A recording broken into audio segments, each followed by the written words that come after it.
there's supposed to be beef. So yeah. What did you mean by bland?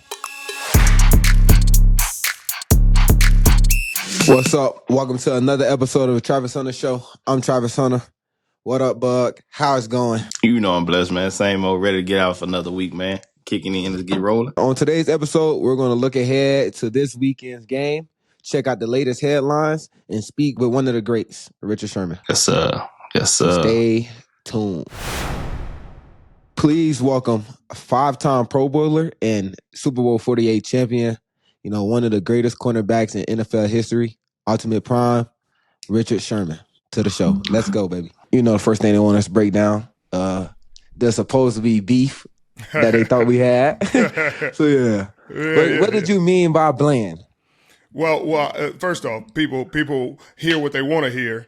What I said was blend. I said as a receiver, and this is why I switched from receiver to corner. Not that we the same in any way, but it's just because there's so many dudes playing receiver. So many 4'3", 6'1", athletic. You see the little kid from Bama. You see all these young kids. There's a lot of kids that's talented that can play receiver, but there are very few corners that can be as athletic, have the ball skills, the instincts. Like, corner is a different beast. You can teach people route running. You can teach people how to catch. You can teach them jump high, do all this. You can't teach covering and turning around and when the ball's coming and when to see it, the instincts and the natural ability that comes with covering. I mean, you look at the National Football League right now, even the best corners, only a few of them getting books, only a few of them picking the ball off. Surtain had 2 the other day in the 100-yard pick six. Those were his third and fourth of his career.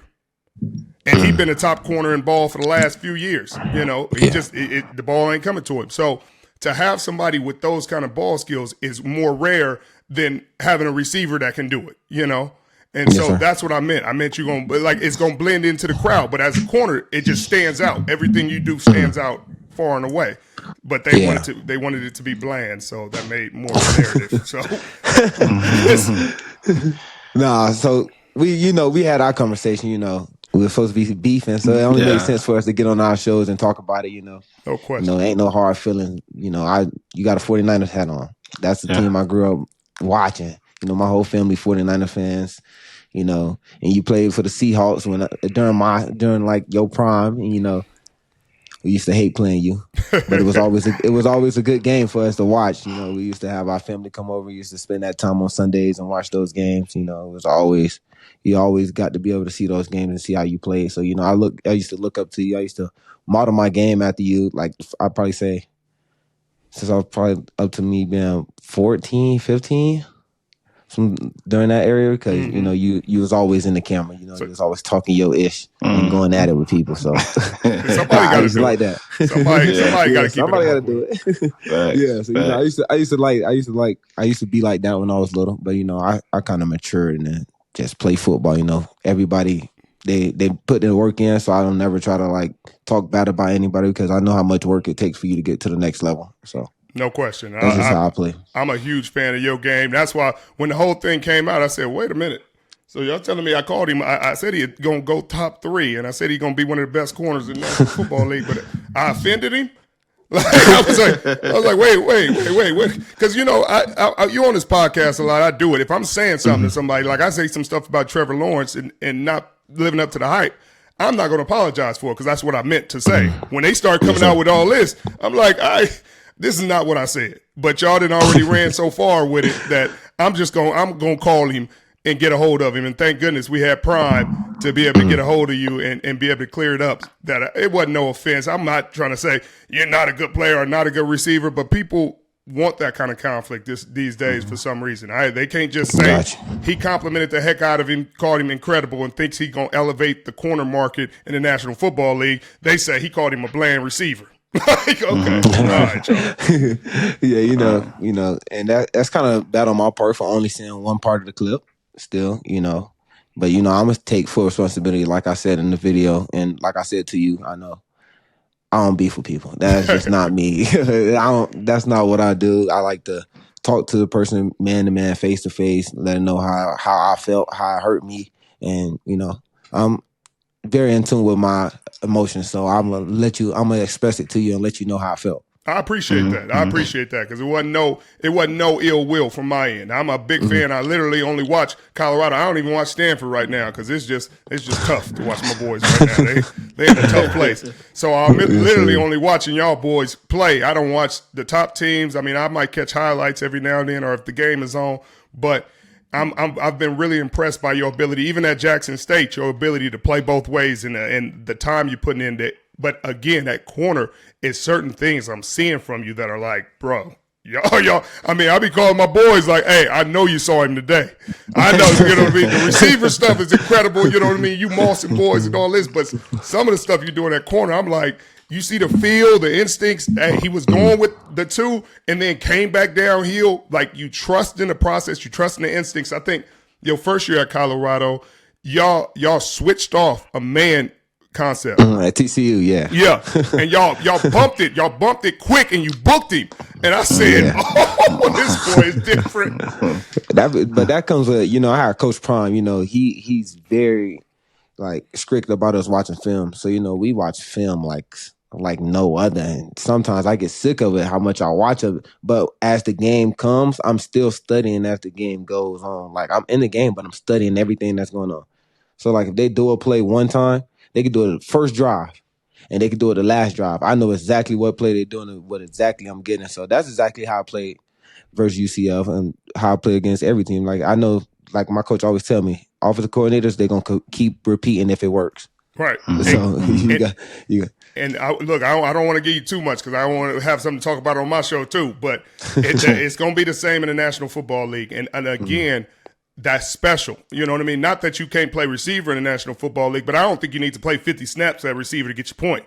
You know what I mean? Gotcha. You could play 20, 25 snaps and get the ball 8, 9 times and then go play corner because the league is fickle and funny. Like, they see you doing that, they going to send a number 4 receiver and then just run your own go routes until your hamstring and then put Justin Jefferson in front of you and then tell you, hey, cover him now. He just came from a water break, and you breathing. So let's see how fun you want to have. But people don't understand that, though. I don't get tired for real. Oh, talk to me. Talk crazy to me. They don't understand that, though. I don't get tired for real. Like, you can ask my coach. Like, he try to keep me out of practice. Like, my first year being in Colorado, that's my first time, like, actually going full-time offense and defense. They literally try to keep me out of fall camp, everything. I'm like, no. Not doing it. I got to get used to it. You know, I was going to just keep playing and keep working. And then they found a couple places where I can go get my treatment in, get outside of what we're doing at the school, get my body work done. And once that started clicking, now I just don't go a day without getting treatment. I'm always doing treatment, everything. So like when the game time comes, simple. They thought I was going to be tied in Florida. It was nothing to me. They don't know. I grew up there. I only spent 5 years in Georgia. So like, they don't understand that I still have those things that I'm just so into like working that anything that I do, I'm not going to get tired of it because I'm going to just keep working. My brain, I talk to myself in the game. My brain just keep going. Let me know I just got to keep pushing. And once I talk to myself, it give me like a boost. Ain't nothing going to stop me. So that's just, I be trying to tell them like, I'm not going to get tired. I don't know what y'all thinking. I can run 100 go balls. Yeah, it might look like I'm tired, but that next play, as soon as that ball snap, I'm back on it. I'm at 100% already. So you got to understand that. I don't get tired, man. I love this game. I don't do nothing outside of here but play basketball or go fish or play my video game. So you're never going to see me outside in no negative atmosphere or nothing doing anything bad because I'm just so locked in. I know football is serious, and I got the NFL next year, which is kind of scary to me because I dreamed of being in the NFL, and now I got all these awards on my name and everything's coming around. So it's scary because it put me in a place where I don't even want to go outside. Like I don't go fishing no more. I haven't been fishing since the last time I fished with Coach Prime. So I'm just so locked in and so dedicated to this process right now. Boog, I don't want to overshadow you. I know you got some questions.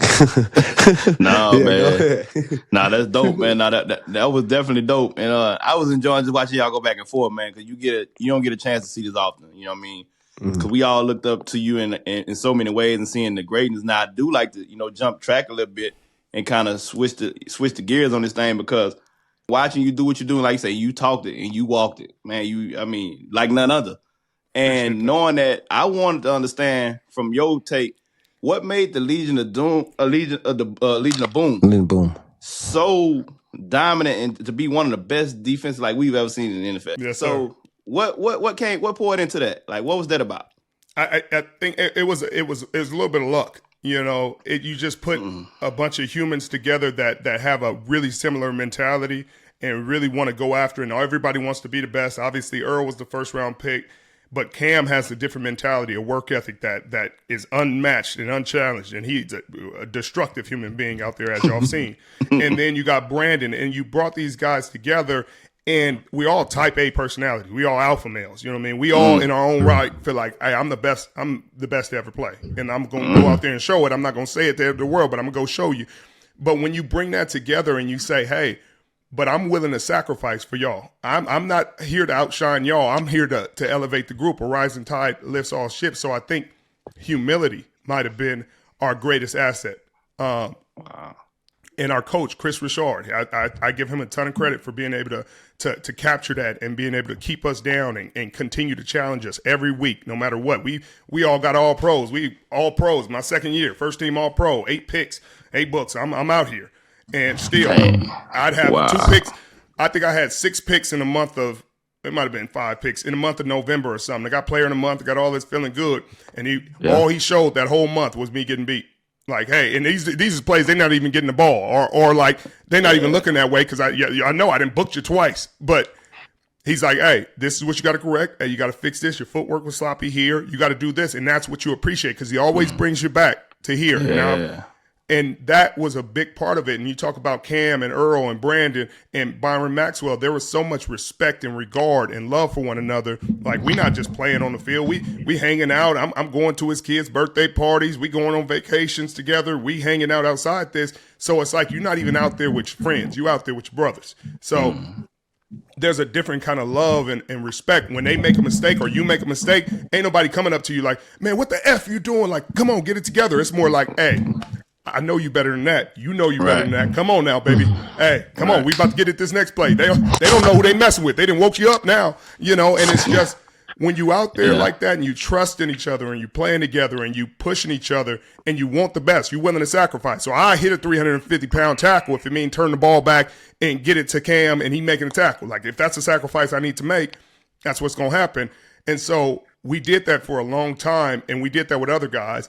And it just works out really well, and it was a blast, and it was a blessing to be able to play with those boys.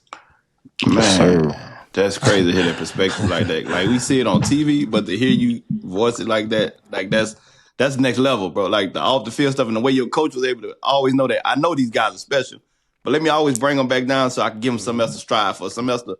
Because, like, at the end of the day, when you're building a championship culture, it's not always about this one game. It's always about playing for the last game of the season. So even though I might have seen you got beat in week 2 and they didn't get the ball, it didn't come your way, but I know that might cost us, you know, in the playoffs. So let me go and fix that now so that when we get, you know, into the NFC championship or whatever it is to get to the Super Bowl, that same thing don't come back and bite us in the butt.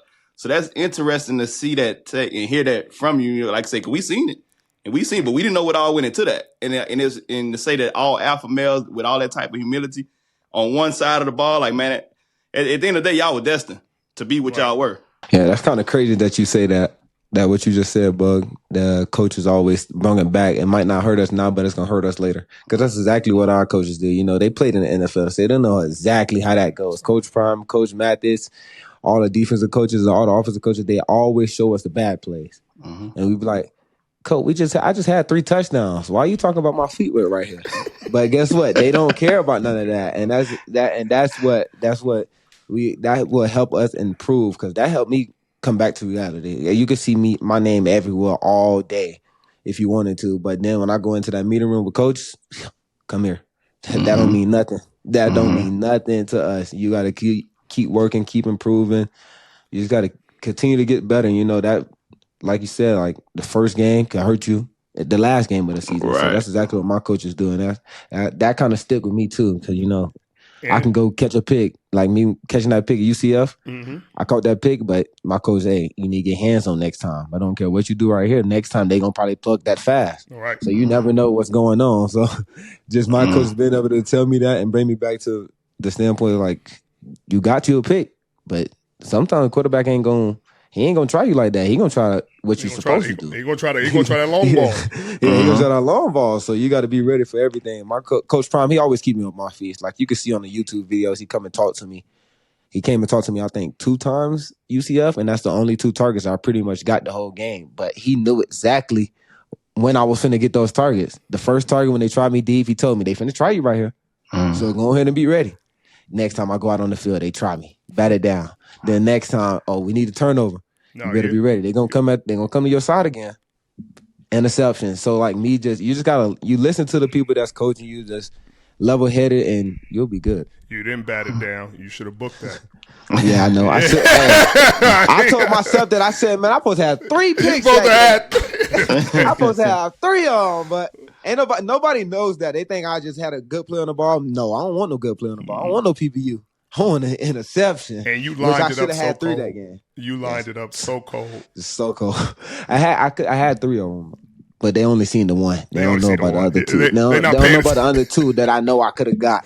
You definitely could have got. But those are the kind of plays I'm talking about, where that kind of ability, like you're not seeing it in the league. Like in our league, even at the highest level, quarterbacks, there are certain quarterbacks that's taught, like if the pass is 50 to 60 yards out, like throw it, because these corners can't catch. They can't judge the ball. So I think it's going to be either incomplete or complete to my guy, or it's going to hit the ground.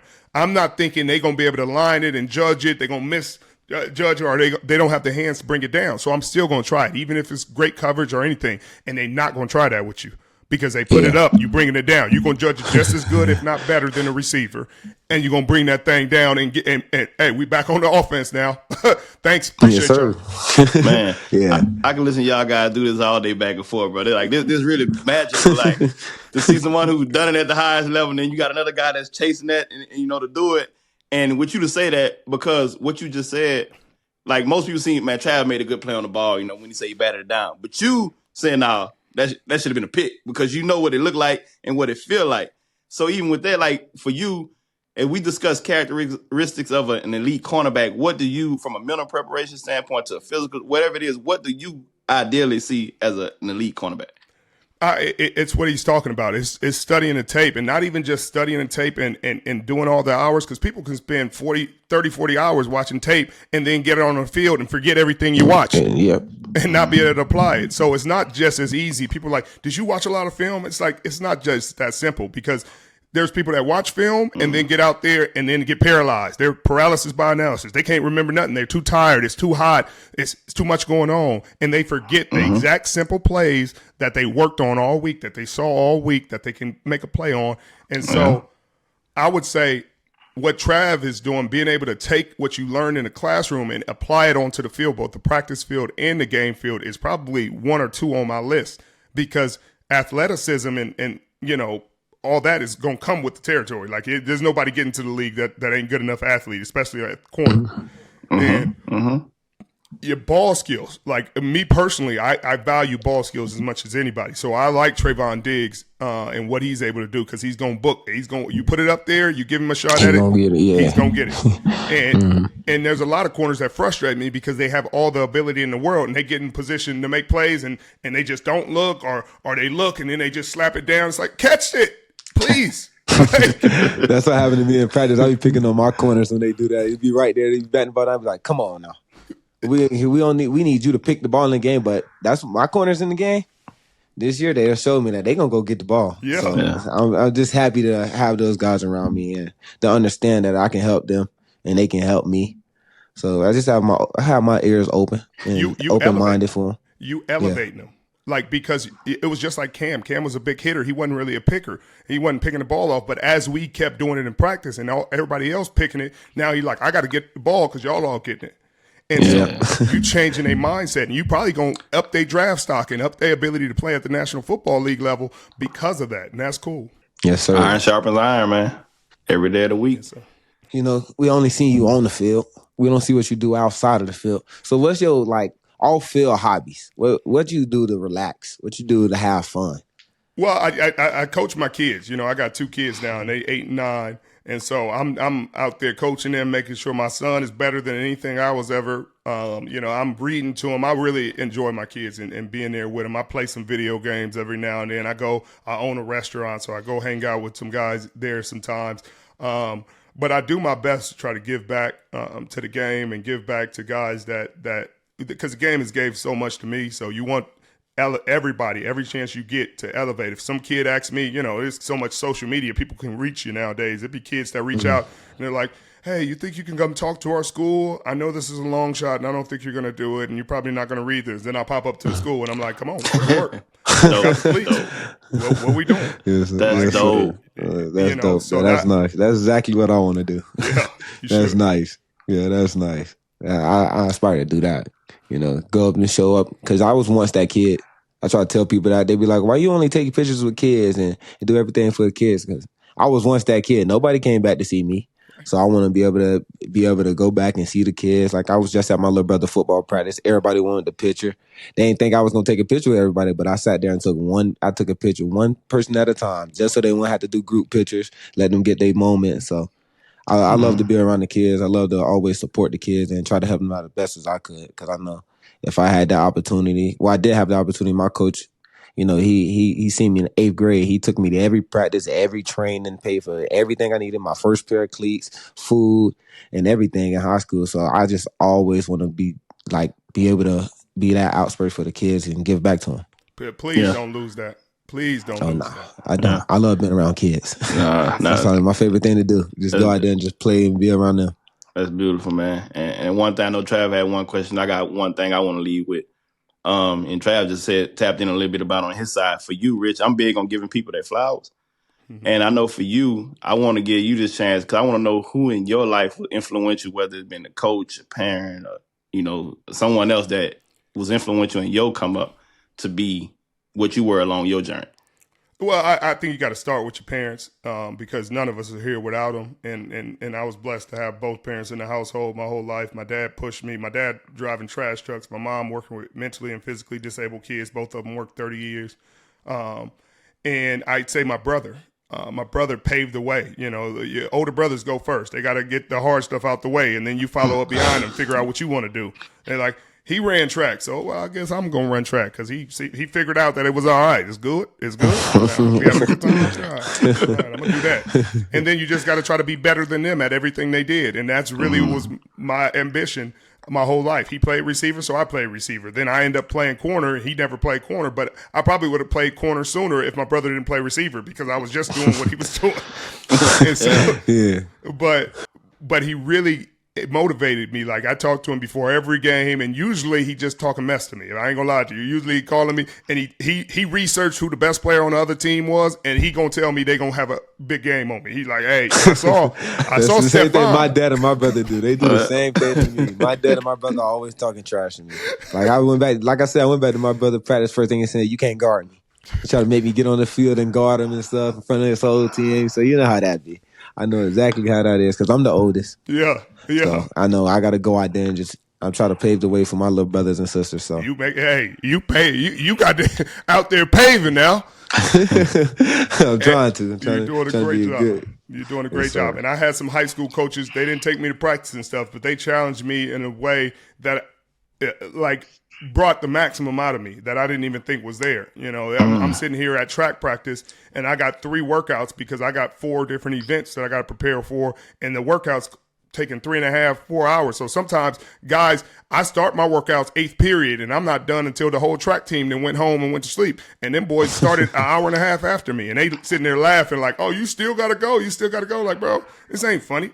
This ain't fun. I'm not having a good time. But that's what my high school coach, he made me work. I mean, I had no off days but Sundays. That's why I can go so long. I had no chance to go out and have fun as a kid. The only thing I could go do was go fish afterwards. But he took me to training 2 times a day, every day, only Sundays off. So that's what I tell people. I have the energy of a toddler. I'm not gonna get tired. As long as I get my nap in, just like a toddler, I come home, get me a nap in about 2 hours, wake up. It's time to go. It's time to roll. I'm ready to go. So I try to tell people, I put the work in, so I know exactly. I would never downplay anybody that got to this point because I know exactly how much work it takes to be who you are today. Okay. And even if you 3rd or 4th string, I would never tell you, oh, you bad. Nah, you got here. I know exactly how much work you put in to get here, and you got to keep working. Every day is a process. Mm-hmm. Right. Well, you got a great mentality. It's just they say I'm 40, but I'm really only 21. Yeah, you've been here before. That's before. I'm sure Prime done told you. You done been here before. Yeah, they try to tell me that all the time. Appreciate you coming on the show. It means a lot to me. I don't know how much it means to Bug, but I can speak for myself. I know it means a lot for me. It's an honor, bro. An honor. It's an honor, definitely an honor. We got to get you out here for one of the games. Please. Yeah. And off season, we got to work. Yeah, I'm definitely coming to see you in off season. Prime mad because I ain't made it to a game yet, so I got to find my way out there. Yes, sir. Boulder don't got a lot of direct flights. I just want to let y'all know that. Yeah, they don't. They don't. You always got to stop somewhere else. Right. But yeah, appreciate it, man, for coming on here and talking to us. We really appreciate it. It was my pleasure, man. As I said, I'm a big fan and say what I got to say and express my fandom because I think you're going to get everything you deserve this year. Just stay on the right track. And, bro, I love hearing your mentality. That shit, it's encouraging. You got me hyped. Yes, sir. Thank you. Let's get into the buff breakdown where I'll be looking ahead and talking about Kansas State, our next game this week. So let's go. Man, Trav, man, how was your bye week, man? Big, much needed after 5, going into the week 4-1. What you had going on your way for your time off? Just watched a lot of football. That's like 50-some days now of straight football. So, just watch a lot of football, spend time with the family, and do some treatment, man. That's it. College and NFL, or both? I watched both, but really, like, college football was good. It was a good weekend this week. Any high school football? No, I didn't watch the high school football. I watched a lot of college and NFL. Okay. My brother had a bye week, so I ain't go watch no high school. Oh, man, he had the bye week the same week as yours? Yeah, same week as mine. It's all good, though. Yeah, you didn't get a chance to go check him out. Yeah. I went to his practice, though, so. Okay. I know they was excited to see you walk up in there. Yeah, they was. It's all good, though. Yeah, that's all good. Good old bye week stuff, man. Take advantage of it. Make sure you get yourself ready for what's ahead. Still got a lot of season left to play, man. Yes, sir. Yeah, man. So let's talk about the team's energy leading to this week's matchup, man. What's the mindset going into this game?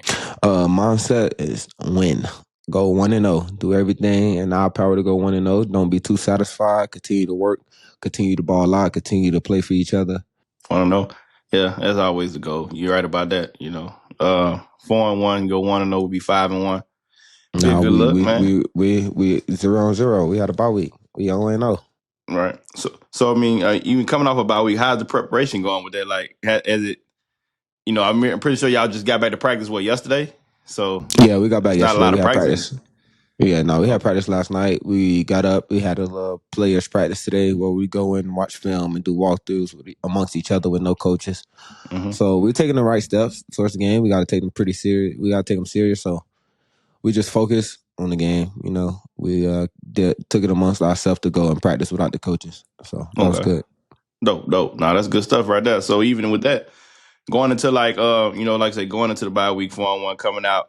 Does that give y'all a lot of confidence going? Because I'm thinking about last year, right before that bye week, being up 29-0 on Stanford, things kind of just, crumbled, seemed like. And then now this week, you get the total reverse going into it 4-1, getting wins that, people counted y'all out on thinking that y'all wouldn't get.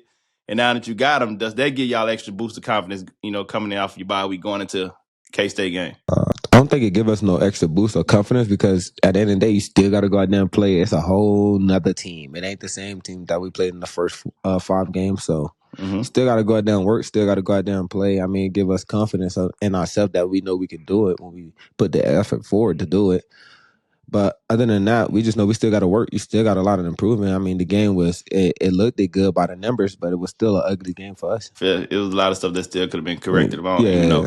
But I think it's a good sign, though. I mean, still, if that's your worst, I ain't gonna say your worst. If that's not your best, you got a lot to look forward to. Yeah, and got a lot to look forward to. But still, we still got to go in each and every day and want to improve. With that, so even with that being said, like how important is this game? K-State coming up in the high altitude. They off a bye week as well. Yeah, it's very important though because they off a bye week, like you said. They off a bye week. We fresh off a bye week, so everybody got fresh legs right now. If they get the treatment that they needed to do, so we gotta expect them to come out and punch us in the mouth, and they gotta expect us to come out and punch them in the mouth. So we just gotta be focused, be ready for whatever comes our way. All right, let's get into this week's headline with the Hunter headline report. And first up, We got the recap of Week 5 NFL. How much longer do you think the Steelers gonna stick with Justin Fields? 2 weeks straight. I think it's time to go. I think it's time to go and go with the old vet, man. I mean, he's still hurt though. You think he's still hurt? He dressing out. I think he's hurt still. But they had inconsistent offense. But still, they lost by what, 3? Yeah, 4? Yeah. A game-winning drive. That came through the game-winning drive. Yeah, that's what I'm saying. So, it's inconsistent offense, but hey, he's still keeping y'all in the game. So, he's giving them an opportunity. He's giving them an opportunity to win. They just gotta be able to step up when it's time to win. And I'm just mad that they didn't win because somehow Dak still not getting my memo from a few weeks ago. We still supposed to be tanking, but clearly they want to go win the game and all that. I don't know what that's about. I got to have a talk with Jerry. That's not part of the plan, bro. Game winning drives, Dak. What are you doing? I need you to go lose that game for me right now. We in a hunt for Travis Hunter right now. I need you to go and lose that one. Take that on the chin, man. Dak ain't going. He ain't going. Dak is not going. I ain't mad at him. I ain't mad at him at all. All right. After another division loss, where is the season headed for the 49ers? Ooh. I was just talking about this yesterday because I'm surprised. They've been so consistent for so long, man. The NFL don't even seem right now when they not doing well for some reason. You just want the 49ers to do well because their fan base is so crazy and all the stuff that go with them just being good. So it just don't seem right now. And I know you're a 49ers fan. What are this? 3 losses? 2 and 3? 2 and 3. Yeah, 2 and 3. We lost to Arizona yesterday. Yeah, Arizona. Arizona 2 and 3. Yeah, but that's another division loss, though. We can't be losing them division games. We also still don't have Christian McCaffrey. I'm about to say he out with the tendonitis and the Achilles, man. No telling how long that's gonna be. It's a lot of things there, man. A lot of boxes that need to be checked off that y'all not checking right now. So I don't know how that's gonna look moving forward. Yeah, they're gonna put it together. They always find a way. Yeah. Gonna find a way. Come on, Big Trent, man. I need my dog Big Trent to go and shake him back, man. You know what I'm saying? My dog Big Trent like to come out the locker room with that young boy playing every time with the big boom box. I love to see Trent come out that locker room. Yeah, but does the Washington Commanders have the best offense in the NFL? I'm loving them right now, man. Again, going into the draft, I thought Jaden Daniels was the best quarterback. And then now, whatever they've done to turn it around, they look great, bro. That offense is high power. Jaden using his feet. He using his arms. He using his high IQ, man. He making it happen, bro. As long as they stay healthy, man, that's a scary team, especially in the Division 2. How many interceptions do you think Packers' Xavier McKinney end up with this season? He got 5 interceptions, and he missed about 2 in that game. But he got 5 interceptions. He got an interception in each game this season. And the NFL record is 14. The record 14. I would say I would say he's going to top it. But I think eventually people are going to start getting the memo and they're going to give him the Travis Hunter treatment. They're just going to start playing on one side of the field. And then, I think that's next. He was at safety, though? He's at safety? It's kind of hard. Yeah, I think it's kind of hard to, just go attack one side of the field. Yeah, the NFL don't do that anyways. They attack whoever they attack. If the read take you there, it's going to take you there. I mean, these days it's a little different as a passing league. But I remember when Prime was playing back in the day, it was literally one side of the field. You literally had to play on one side of that field. Yeah. But I don't know. He probably could top it. But if they, like you said, they stop throwing towards his way, he'll probably I think he'll get about 3 to 5 more. If he don't drop the ball. He had, I swear, bro, I was hoping he caught 2 more. He for sure had 1 more that he dropped. He did. I bet Lil Wayne was cussing at his TV when he dropped him. What the he for sure had 1 more that he dropped. It was right after the one he just caught too. Dang. So did you watch the game live? Yeah, I was watching it. Was Caden with you? He had his Packers jersey on? No, he didn't have his Packers jersey on. I forgot what was that. I think I had just walked downstairs. He had just got a shower and stuff. So. Oh, okay. He didn't have his jersey on. Yeah, I had to go back to school. So I watched a little bit before I had left. Okay, you're not a real cheesehead, man. You're supposed to have your jersey on game day, bro. Vanderbilt and Arkansas getting fined by the SEC. Well, $100K and $250K. Arkansas got $250K fine and Vanderbilt got $100K fine for being in Alabama. Hey, that's what comes with the sport, bro. The fans are there for a reason. They get there to have fun, make the team. The fans bring the energy. Like I was saying the other day, I went to a Murray State game. They didn't have that many fans. It felt like just a open run practice. So like the fans coming there, hyping up the players, running on the field when they win a big game. I mean, that's a part of football for me. I think that's a part of football. I don't think they should have got fined for that, but also the schools put a lot of work into building those type of things, and it's a lot of work for them to to manage all the people on the field at one time and to protect the players. So I understand why they're getting fined, but that's not going to stop the fans. I don't think it's going to stop the fans from rushing the field, because I know if we was to beat Alabama, if I was at Vanderbilt and we was to beat Alabama, I would expect the fans to run on the field. Correct. Or if I was a fan in the stands, I would have ran on the field, because that's a signature win. That's like, I think it was 0-60 versus top ranked teams. So like they won in 60. They won in 60. So that's the best one to have. That's the best one to have. The number one team. Yeah, you beat the number 1 team. And like Lane Kiffin said on this part, he stopped this in mid interview. Like, man, this is like a monumental moment. This is like a once in a lifetime thing we're witnessing here. Like he stopped in mid interview and said that. Like, when would Vandy ever beat Alabama again? Literally. So that might be the best $100,000 that Vanderbilt ever spent in the history of Vanderbilt. Yeah. Yeah. So, and I think they said they tuition like $94K to go there. So that one student paid for that already. Hey. It all worked out. It all worked out. But yeah, I don't think they're gonna stop storming the field. I mean, I know it's protect the players and coaches and stuff like that, but hey, I'm telling you, if I was a fan of one of those teams, I would have ran on the field, because that's a signature win, and that bring the excitement to the school. Right. So now Vanderbilt games are going to be way more packed. Yeah. Anytime they play somebody, their next home game is going to be crazy. Yeah. So, oh yeah. And it's going to be hard to get a ticket for the next home game. Yeah, it's going to be hard to get a ticket for the next home game. But yeah, that was a good win by Vanderbilt. Good win by Arkansas. Arkansas played Tennessee, right? Yep. Yep, and they beat Tennessee. So yeah, that's a signature win. I think what was Tennessee ranked? 8? Number 6, I think. 6? Yeah, one of those. 6 or 8. But that's another signature win for Arkansas.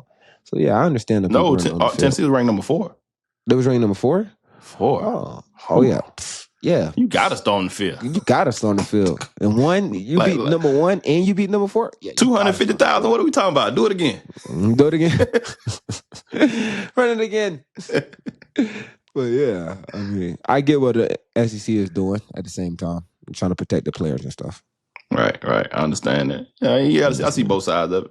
Yeah, you gotta see both sides. Man, Trav, speaking of storming the field, man, what is it like for you being up there in Colorado when the fans storm the field? Like, how do you handle that as a player? Just get to the locker room as fast as possible.